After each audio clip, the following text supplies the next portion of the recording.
My name is Kelli Kurtz, and this is my Her Story. I was born and raised in Hamilton, grew up in Lindenwold, went all through school, met my husband in high school. I went to Miami, we got married, just thinking we're gonna have just, that normal Catholic family life. Growing up, I was always so passionate about specifically racial justice, and just felt like that equality was something I cared so deeply about. And then in 2015, our middle child shared that she was transgender, and our life completely changed. We all just went through a really difficult time figuring out what it meant, what it was going to mean for her, and most importantly, how we were going to keep her safe. It was through that experience that I realized that I had a purpose in fighting for people like Allison. This fight for equality touches so many lives, and that seed was planted in me for a reason.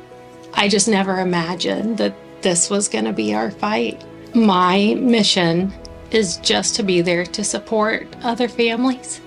This time is incredibly difficult for families of trans kids, and we want to make sure by sharing our story that we're showing families that there are other people who've been on this journey, and we're here to support them, and we're here to love them, and we're here to fight for them.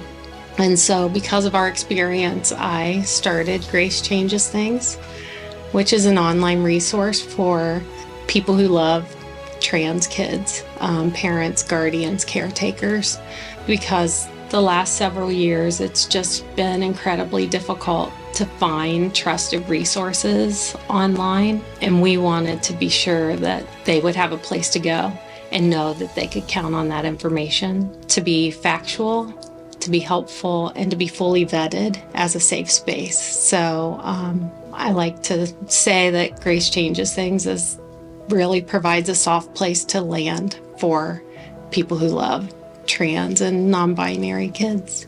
I fully believe in bringing your full self to everything that you do, whether it's work, whether it's being a mom, whether it's meeting a stranger on the street. I don't know how to be anything other than myself.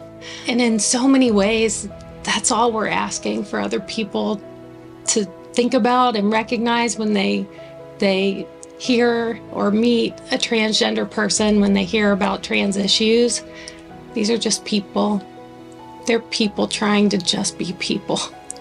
I'm showing up as myself, and we want them to be able to show up as themselves, and that's what matters to me. Allison has said before, I'm just me. And that's how I feel too. I'm just a mom fighting for her kids. And that's why I do this work. People have asked me before, how do you want people to remember you? I think I want them to remember me as being a good mom. One of my favorite quotes from Mother Teresa is, if you want to change the world, love your family. When Allison came out to us, we were taking her lead through the entire journey. We needed to get to know her as Allison. When she started openly sharing with people and stepping onto a platform and using that platform to educate others about what it meant to be transgender, we took her lead then. And we started openly sharing our story, because I believe strongly that it's hard to hate people up close. And when you get to know someone and you look them in the eye and you see their humanity, it's hard to hate them. It's hard to make judgments about them. I want to be the change in the world, but the world's a big place. So how do I do that in the best possible way? I love my family, and I want people to remember me as, of course, I want my kids to think of me as the best mom. But I want to leave a mark what this world could be like if we were just kind to one another. As a mom, as a dad, you want your kids to be happy. And we want that for other families, especially families with trans kids who are really struggling right now. So that's what I'm fighting for. I'm fighting for their right to exist. But really, in the end, I'm fighting for their right to be happy.